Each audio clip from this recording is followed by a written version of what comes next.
In an army where everyone walks, talks, and acts like you, it's difficult to stand out, but not to these clones. I'm Ewan, this is What Culture Star Wars, and here are the 10 most badass clone troopers. Number 10. The Bad Batch. Yeah, I know this is slightly cheating given that they're a group and I'm not focusing on just one individual clone, but come on, how are you meant to choose between these guys? They're all really cool. The Bad Batch were the breakout stars of the Clone Wars Season 7, with fan favorite Echo joining Hunter, Wrecker, Tech, and Crosshair in the final season's opening arc. The Bad Batch, aka Clone Force 99, are unlike the rest of the soldiers in the clone army in that they developed imperfections during the cloning process. However, the fact they're so dynamic and independent gives them an edge in combat, with Hunter especially looking like the Star Wars equivalent of Rambo. Number 9. 99. Although not badass in terms of his ability to take on clankers and battle, 99 was definitely badass in spirit. 99 was an outsider among all his brothers but had the heart of a fighter. Deemed unfit for service, he was assigned as a maintenance clone. Nevertheless, 99 always had a smile on his face. He took pride in his work, but he longed to be a soldier like his brothers. He had a particularly close bond with Heavy, who upon graduation gave 99 his medal as a keepsake and told him he would return for it later. Sadly, that day would not come, and 99 learned of Heavy's death when the remaining members of Domino Squad returned to defend Kamino from another invasion attempt. During the Battle of Kamino, 99 would follow in Heavy's footsteps, sacrificing himself in the heat of battle.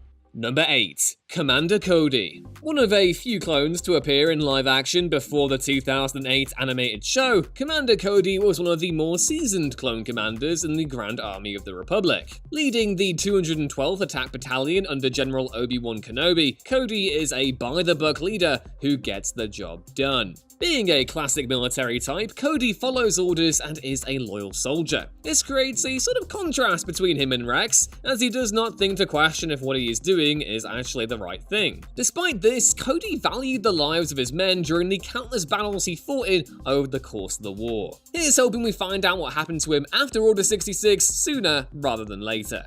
Number 7. Commander Wolffe. Leader of the Wolf Pack and commander to General Plo Koon, Commander Wolffe was a veteran who saw his fair share of conflict. Able to command a battle either by leading from the front or from the bridge of a command ship, Wolffe inspired a fierce loyalty in his men. Initially sporting a maroon color scheme on his armor, Wolffe redesigned this following the Malevolence arc. After losing the entire 104th Battalion, he changed the iconic grey and adopted the wolf logo on his armor. Wolffe did not only lose his comrades during the war though, as he also lost an eye during a confrontation with Asajj Ventress. During his second appearance in Star Wars Rebels, Wolffe had changed considerably. Suffering with trauma after removing his inhibitor chip, he had to overcome his own demons to do battle once more, this time against the Empire. Number 6. Hardcase. The 501st heavy weapons enthusiast, Hardcase's most notable appearance came in the Umbara arc in the Clone Wars. Hardcase revels in the chaos of battle, but he knows when he is outmatched and outgunned. Not wanting to see his brothers die an unnecessary death, together with Fives he manages to work out the secrets of the Umbaran starfighters to use them to their own advantage. Disobeying the orders of General Pong Krell, who is a big meanie, not gonna lie, to save his brothers walking into a slaughter, he helps in the attack on a separatist command ship, attacking it from the inside, echoing Anakin during the Phantom Menace. Hardcase opts to stay behind to destroy the ship from the inside and goes out in a fitting explosion only he would be proud of.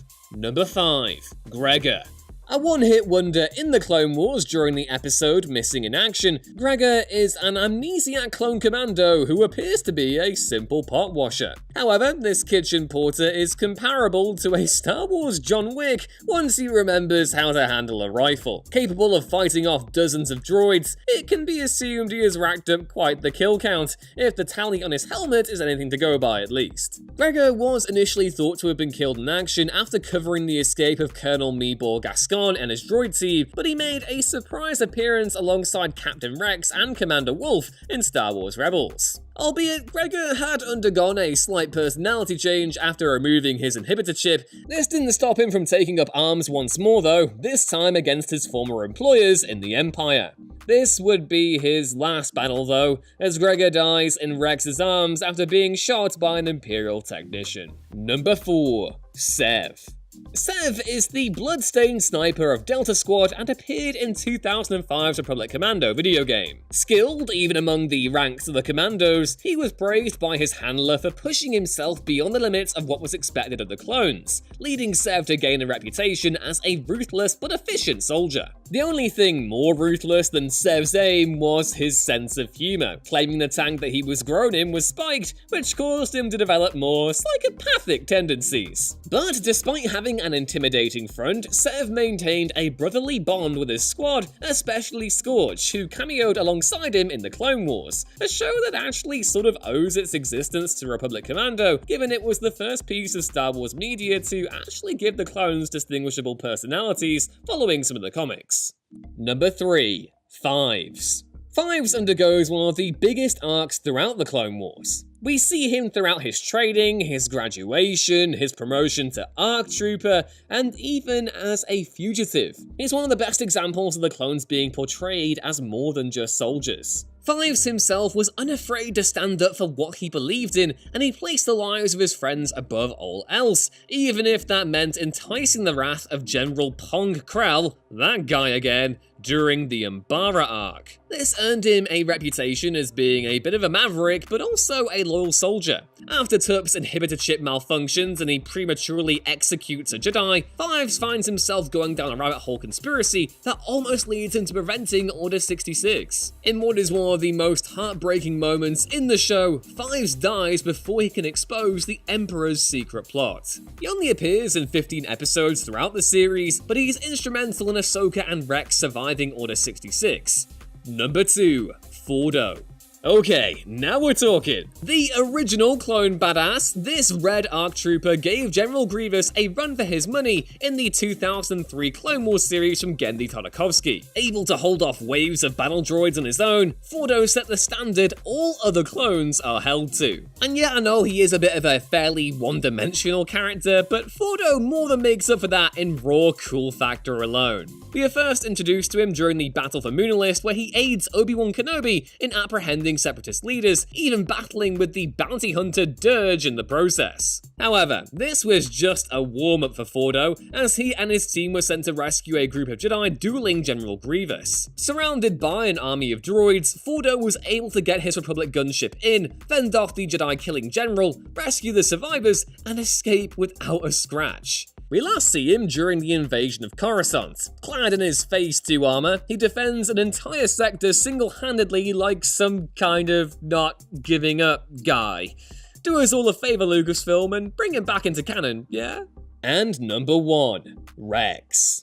Alongside Ahsoka Tano, Captain Rex was the best-written character to come out of the Clone Wars. Originally a by-the-books captain, he becomes the most well-developed and written clone character on the entire series. Learning to think for himself, he has a fierce loyalty to his Jedi General and comrades. He also takes on many of Anakin's traits and teachings, and acts as a sort of big brother to Ahsoka, as well as a role model to his men. This is once again most prevalent in the Umbara arc, where Rex is stuck between doing his duty or protecting the lives of his soldiers. Some of the bleakest episodes in the entire Clone Wars, this is where Rex really comes into his own and begins to challenge his belief system when facing off with General Pong Krell. In this arc, it feels more like a gritty war drama rather than a Star Wars show airing on a kids' TV channel. A firm fan favorite, Rex returned in Rebels alongside the previously mentioned Gregor and Wolffe. Joining Kanan Jarrus and his crew, Rex continued to bring new and exciting ideas to the show. Seeing a clone and Jedi interact post-Order 66